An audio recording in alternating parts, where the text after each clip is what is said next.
Welcome to another episode of the On God podcast. It is your host Reggie back again, talk some shit. Hopefully everybody out there is doing well. Let's get right into it. So, right off the bat, if you haven't known, JCole and Kendrick were beefing. Now, to give context, Kendrick had a feature on a Future song called "Like That," and it was in the song he was basically saying there's no big three, it's just big me type shit, and amongst some other stuff. Because if you've heard First Person Shooter by Drake and JCole, basically JCole was like, it's me, Kendrick, and Drake in the big three. Months go by and Kendrick responds on the Future song saying ain't no big three, it's just big me. Basically saying ain't no big three, I'm the best. Ain't no camaraderie amongst us, I'm the best. Just like that. And it caused a lot of, everybody was like, oh shit, is Drake gonna respond? Is J. Cole gonna respond? Week go by and some change. J. Cole drops a fucking project. And it's called Might Delete Later. And on one of the songs on the project, it's a whole track. It's a disc devoted to Kendrick. Now, I've listened to the project, and I'm a J. Cole fan, so I'm biased, but it was very underwhelming. Like, it's hard to find myself go back to that, because replayability for me, especially today with music, is really huge. I like to be able to go back to listen. And with J. Cole, it's like, there's maybe like one or two songs on that album that I can go back and blast during, like during I'm driving or whatever. But, the replayability is just lacking. And I can say that's, as a J. Cole fan, that's kind of what he lacks as an artist, the replayability. I was talking about this the other day, that 2004 Seals Drive is like the main replayable album that I can always go back to. I'm sure he has other replayable albums, but that's the most replayability type album out of his whole catalog. And that was a whole 10 years ago. That's crazy. But back to the beef. Kendrick responded. J. Cole responded with the diss track. And it was very controversial because in the diss track, he called one of Kendrick's albums boring.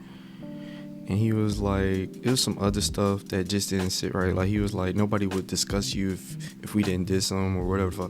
Just basically, it was just very underwhelming. And he was going at Kendrick's discography, which a lot of people had a problem. Because it was like, how can you call Kendrick shit boring when your shit kind of boring yourself? That's what a lot of people were saying, like, on the internet. It's kind of like the pot calling the kettle black. Like, how could you call somebody boring when your music be putting, like, the running joke with J. Cole's music is it puts niggas to sleep. So for you to turn around and be like, your music is boring, is crazy. It's crazy. Now, I will say this, when people were talking about, like, you can't really talk about Kendrick's discography, I was seeing a lot of Kendrick glazing. And again, I'm a Kendrick fan. I'm a fan of both J. Cole and Kendrick. And I'm a huge Kendrick fan, but niggas was dick riding crazily. And I get it. Kendrick is like the best rapper of our generation. I get it. So it ain't really glazing, it's just praise. But some niggas be taking it too far, as if that nigga's above criticism. Like, no artist is above criticism. I see niggas do that with Kanye too. Like, the glaze just is out.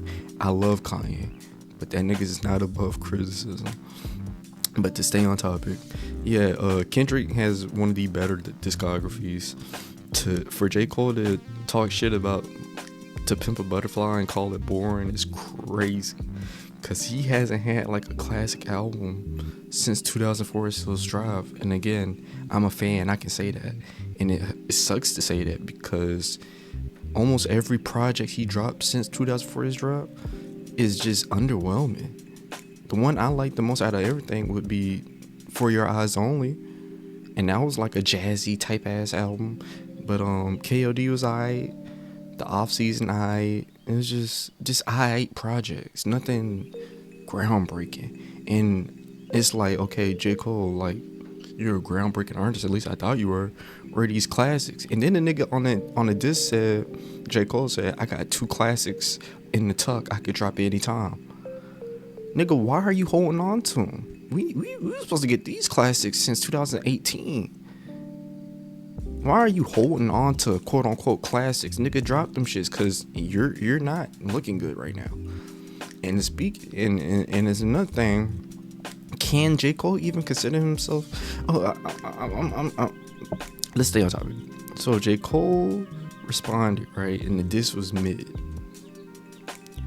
So 2 days pass, he fucking apologizes at his damn festival. If you don't know the Dream, he has a festival, Dreamville Festival. I went one year with my cousin. It's fire. It's pretty dope. But at the festival, at the end of the festival, he closes. You know what I'm saying? He performs and closes. And at the end, he fucking talks about why he apologizes, why he shouldn't have did what he did. Now, I didn't watch the full video because I couldn't bring myself to do it. Like, I'm a fan of J. Cole. To see J. Cole bow out like that and apologize, it's sickening. As a J. Cole fan, like, as a Kendrick fan, I don't even feel the way, but as a J. Cole fan, it's like, come on, stand behind that shit. Stand 10 toes behind the shit. Don't go pussyfooting in apology. Like, that shit is such a weak move, in my opinion. Because the diss was already kind of weak. It wasn't nothing crazy. But then to turn around and be like, you know what, I probably shouldn't have did that. It's like, you shouldn't even responded if you gonna do that. Nigga was like, you know what, I thought about my actions. I probably shouldn't have really did that. I'm like, what the fuck? And, you know, there's a certain crowd that's like, you know, we respect that. That's maturity. He realized he made a mistake. I ain't mad at that. I ain't mad at that, realizing he made a mistake and apologizing. It's just, you ain't supposed to do that in rapping. You know what I'm saying? Like, you don't really see shit like that in rapping. Like, somebody shoots a shot at you, you respond as a diss. You drop a whole diss, because the person that shot a shot at you didn't even drop a whole song. It was a feature. You make a whole song and then apologize about making a song. J. Cole, Jermaine, very disappointing. As a fan of Jermaine, as a fan of J. Cole, and as a fan of rap, very disappointing. Very disappointing. Because I'm thinking we about to get some beef. I'm thinking Kendrick about to come back with the fire. This nigga was like, you know what? I might have made a mistake. J. Cole's like, yeah, I might have made a mistake. I mean, I'm not mad at it, but I am mad at it. Like, I get why you would apologize, but it's like, come on, J. Cole, you keep saying you the best rapper. Don't niggas can't see you with the rapping. I'm the best rapper. All you other niggas ain't got shit on me. Then when another nigga come at you, you know what? I'm good. You got it. Jermaine, what are you doing? I thought you was the best rapper. It's giving logic, bro. Like, I'm not gonna cap these past 2 weeks with Jermaine. He been on his logic shit. Cause again, that album, I don't want to say it was a 2-pack of ass, but it was damn near close to it. It was alright, and the diss track was alright. But then to go around and refute all of that and be like, you know what, I made a mistake. Come on, Jermaine. I don't even think J. Cole in the top 3 anymore. It's Kendrick, Drake. I put Kanye or Future in that third slot. And that's not crazy to say. Like, people were having a discussion on the internet, like, Future has a better argument to be in the top 3 than J. Cole. And that's not crazy. Future went on a nice ass run in the 2010s. I would say Future had a better 2010 run than J. Cole. Because, yeah, J. Cole did drop Born Sinner in 2014 Forest Hills. But after that, what the fuck did he drop? Future dropped Dirty Sprite, goddamn Future, self-titled, Hendrix, and a couple other projects. But those like the big 3. I'm taking that over fucking Born Sinner. And I love Born Sinner. Is my favorite J. Cole album. So I'm saying this with respect. I'm taking Future's run over J. Cole's run. It's like, and I can say that because I'm a fan of Future and a fan of J. Cole. I think Future had a better run in the 2010s. That's just my opinion. I don't think that's crazy to say. Shit, you might say J. Cole. I mean, Kanye had a better 2010 run. Because I'm telling you, 2014 and Born Center were J. Cole's peak. No album has come near Born Center or 2014. It's crazy. But yeah, it's sad to see what J. Cole's doing, bro. Hopefully the Fall Off, that's his new upcoming album. He's promoting it hard. Hopefully it's like up there with Born Center in 2014 because it's not looking good. Alright, on to my next topic. If you haven't watched women's basketball, it is at its peak. Previously the women's basketball championship was had between South Carolina and Iowa, and I watched it. It was a really good game. And really good game. I think the future of women's basketball is in good hands. And shout out to Dawn Staley. What she's doing with that program in South Carolina, she's really creating a dynasty, man. And it's really cool to see, especially being so close to South Carolina and Columbia. It's cool to see. They definitely got something going down there. And shout out to Caitlin Clark. If you haven't heard anything about Caitlin Clark, she is the truth. That white woman is a shooter. Like she's a bucket. She's probably one of the greatest basketball talents I've seen, period, man or woman. Like, just watching her play, like, she'll hit shots and you just gotta shake your head like, what the fuck? She'll pull it up from nowhere, bro. She don't care. She got automatic range. And she is definitely a generational player. I feel like the hype is definitely, she's not overhyped. Like, she deserves all the hype, all the praise. Some people might call it glazing. I can get that, because people do overcover her. But at the same time, it's kind of, she rates it, because she is worthy of all the hype. She's talented. But as far as the game between Iowa and South Carolina, it was a great game. South Carolina just had too much height on them. Like, they were just too big. Cardosa on South Carolina, she is a beast. She's gonna be a problem in the WNBA. So is Caitlin. So is it is a couple players like Malaysia Wiley and Tessa Johnson. Them girls was hooping. And it's crazy how much more exciting the women's basketball championship was compared to the men's basketball. Because the men's basketball championship was only good for like the first half, the first 3 quarters. After that, UConn was stomping them niggas. Like, UConn, and speaking of dynasties, UConn got a dynasty. Them boys at UConn ain't fucking around, boy. The coach at UConn, I forgot his name, but he's really good. And he got a really strong program over there. But to stay on topic with South Carolina and Iowa, yeah, it was a good game. And Caitlin Clark is really the truth. I just hate how people try to make it a race thing. You know how the internet go. They like to make sure race things, because, you know, with the championship last year between Iowa and LSU and Angel Reese, things got a little racial. And I hate how things be like that.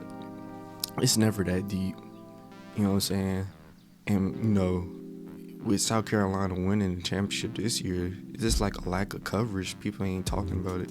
They still talking about Caitlin. I mean, it is what it is.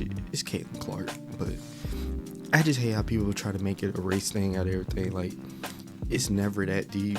It's just a way to divide us. But race is still important today. I'm not surprised. I'm not surprised at all. It's just disappointing. But shout out to the Dawn Staley and them girls at South Carolina, man. I was thinking about going to the parade because it ain't nothing but like an hour away. And I know Columbia is going crazy. For real. On to my last topic. So,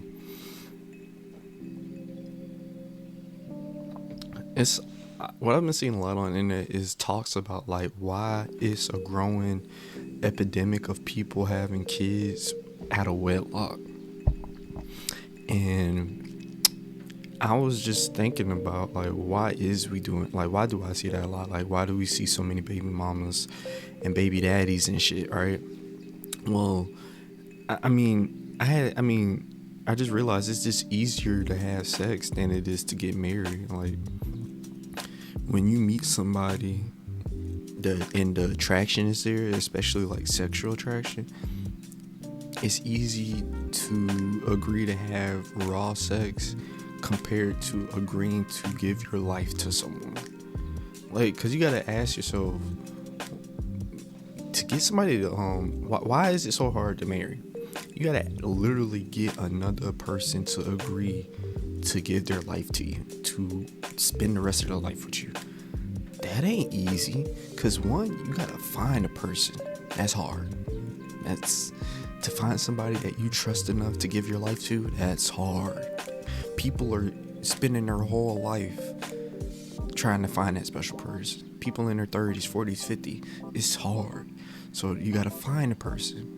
Then you gotta have them agree to marry you. Do you know how hard it is to get, like, women have a hard time a lot to get a man to marry them.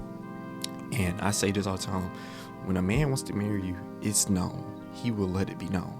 So as a woman, you should never be trying to get a man to marry you. If you have to insinuate or try to get a man to marry you, he ain't the one. Instead of trying to force a man that don't want to marry you, go get a man that want to marry you. But that's another topic. But yeah, to get somebody to, and men try to get women to agree to marry too, because think about all the men that propose to women. So you gotta find somebody, then you also gotta get somebody to agree to marry you. That's hard. Compared to just fucking somebody raw. Yeah, of course people are gonna do that compared to getting married. So you gotta think about the process.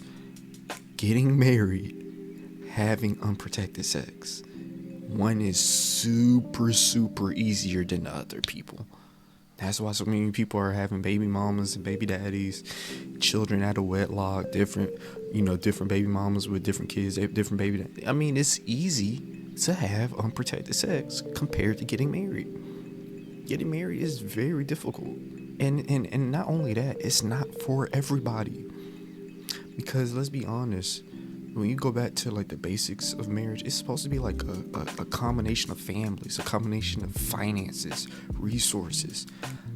Not to even be funny, but a lot of motherfuckers today don't have that. They just combine in genitals. Like real shit. Like when people are getting married, they're not joining with farms and with resources and shit like how they used to do. Today, a lot of people don't have resources, like generational resources, so it's just they're just getting married. I mean, you can still get married and build, but it's hard. So that's another factor. It's just hard to get married today. Marriage is extremely hard compared to having unprotected sex with someone. It's just like that. And that's why we see so many baby mamas and baby daddies, and it's just a product of how things are today. You know what I'm saying? I think that might be. I was thinking about this yesterday. This just might be how society is today. Like, marriage isn't seen how it is today. How it used to be. I don't know. I could be wrong.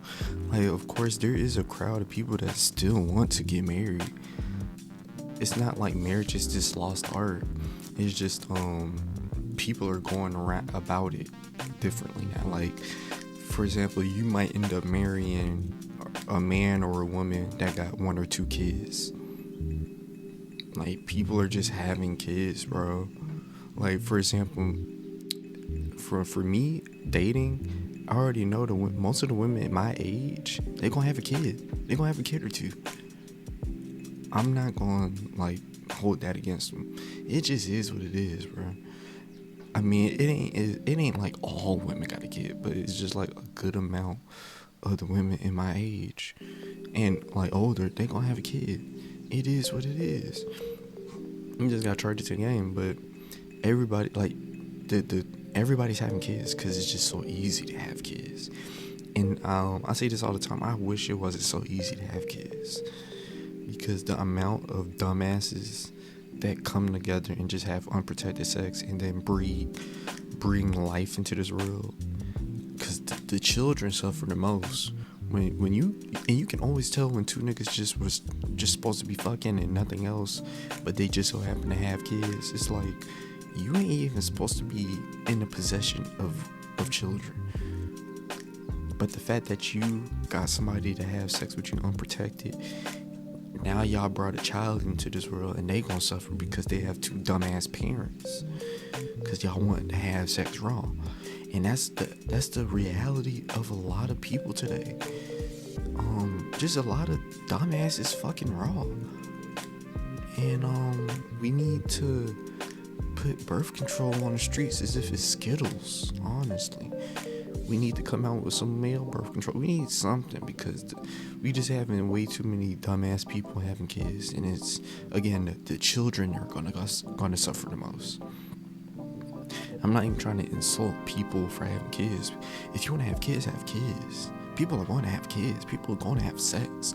It's just the fact that too many idiots are in access of having unprotected sex. We need to start giving the idiots more condoms, birth control. We don't need idiots breeding and reproducing. That's just my thing. Some might say that's eugenics. I don't really give a fuck. I'm tired of dumbasses having kids. But that's just my hot take. It's a hot take for a reason. But I'm going to end it there. I appreciate all the support, like always. And just stay tuned for the next episode. Peace.